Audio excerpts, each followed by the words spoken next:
Here, the Foreign Secretary Boris Johnson has told MPs he wants to see protests outside the Russian embassy because of Moscow's role in the Syrian conflict. He has asked why the activist coalition Stop the War isn't campaigning against Russian aggression in Syria. Well, Chris Nineham is Vice Chair of Stop the War and joins us now from North London. Thank you very much for taking the time to talk to us, Chris. You said in earlier interviews today that Stop the War is protesting against what's happening in Syria via statements and other means. But if we compare that to, say, the big protests of 2003, many people will remember more recent occasions, perhaps like Chilcot. Is it fair to say that your response over Syria is more muted by comparison?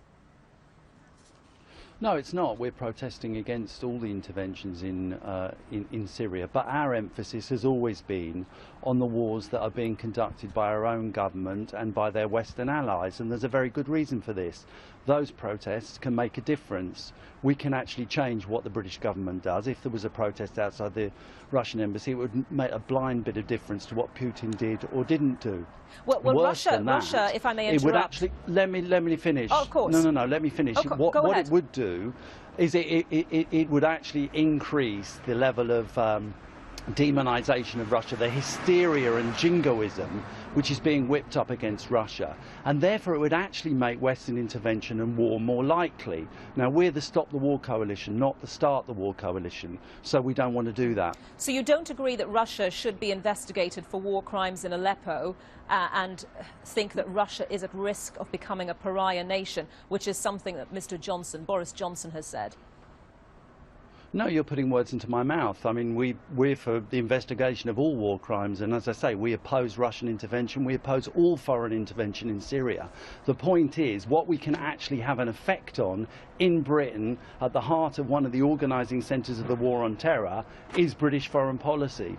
Therefore, logically, we're going to spend our time and focus our energies on trying to stop a Western war and further escalation. And the real story here is there are serious politicians, people who regard themselves as responsible politicians, calling for further bombs to be dropped on Syria by the US and by Britain, and actually calling, as Andrew Mitchell did on the BBC just yesterday, calling for RAF pilots to shoot down, if necessary, Russian jets that enter into a proposed no-fly zone. That is extraordinary, that is irresponsible, and that is the danger that we now face. Not just further war in Syria, but the possibility of big power confrontation. That's what we're trying to avoid. With respect, I wasn't putting words into your mouth. I was simply asking whether or not you agreed with that description of Russia given by Boris Johnson.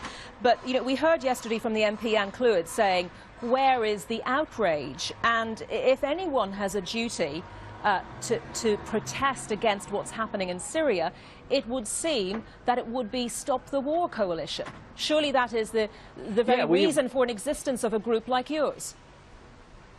Well, we have been campaigning, as I say, against intervention by all outside powers in Syria. And as I say, my point is that the effect that we can have that is useful is on the Western powers. Anne Clwyd massively supported the invasion of Iraq. She and the other people who sponsored this debate yesterday have all voted for every war they possibly could vote for, including Iraq, including Libya, including previous attempts to bomb Syria. So really their record is one of supporting a series of failed and disastrous, catastrophic wars. We really shouldn't be listening to these people when it comes to questions of foreign policy. What we want to see is an end to all foreign intervention in Syria. We want to see de-escalation, not escalation. We want to see an end to the suffering of the Syrian people. What they want to see is further bombing, further misery. That's and in the process of calling for that, they are risking, as I say, the possibility, for the first time since the Second World War, of confrontation between major Western powers and Russia. This is deeply, deeply irresponsible, and these kind of calls must be opposed by every means necessary. Hezbollah has said this morning, one of President Assad's biggest allies, of course, that there isn't going to be a political solution to what's going on in Syria. But don't you think that you do have a responsibility, perhaps through protests outside the Russian embassy, as Mr. Johnson has suggested, to call for a political solution, an emphasis on a political solution. You say the Russians aren't going to listen to you. They've certainly heard, if I may finish my question, please. They've certainly heard what Boris Johnson said. Why wouldn't they hear what you say if your group is outside the Russian embassy protesting?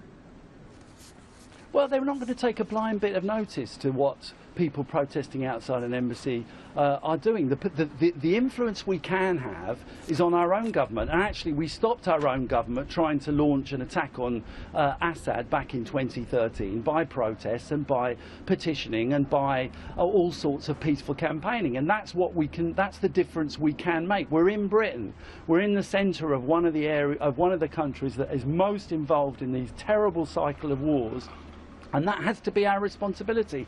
It's for people in Russia to try and protest against what Putin's doing. What we need to do is to affect and influence our own government. And that's the crucial thing here. And, you know, what is the danger is that if we end up joining the hysteria against Russia, we're going to make war more likely. And that's what yesterday was all about. Don't pretend that people like Andrew Mitchell... Hang on, let me finish. Okay. Don't pretend that people like Andrew Mitchell and John Woodcock are anything other than warmongers. As I say, they've supported all these wars. They've learned nothing. Unlike most people in the country, they've learned nothing from the terrible history of the last 15 years. They want to repeat the same mistakes again. How many more deaths is it going to take? How many more catastrophic interventions are we going to have before these people understand that bombing people in the Middle East doesn't bring peace, doesn't bring progress? It Just a final question, if I may. Prolongs the misery of the people in Syria. A final question, please. You say that protesting outside the Russian embassy would increase hysteria and jingoism that is being whipped up against the Federation. I mean, it would seem to me that Russia's probably doing a pretty good job of that all by itself. What is it going to take, potentially, to happen in Syria for Stop the War to ramp up the campaign further than it has?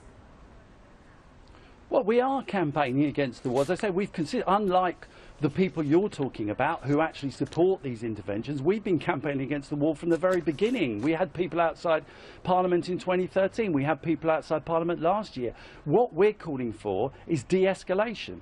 Emily Thornberry's speech in Parliament was very sensible yesterday. She says the last thing the Syrian people need is more bombs rained down on them. What they need is de-escalation. They need a massive push towards negotiations. And I tell you what, one of the main obstacles to a peace process in Syria has been precisely Hillary Clinton, supported by the British, refusal to countenance any kind of peace process without regime change as a prerequisite. That's insane.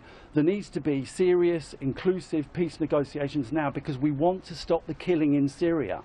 But just as a final point, and we're just hearing from the Kremlin that a spokesman for the Kremlin is saying that Boris Johnson is well acquainted with the Vienna Convention and of the UK's duty to take responsibility for the security of Russian diplomatic institutions here in the UK.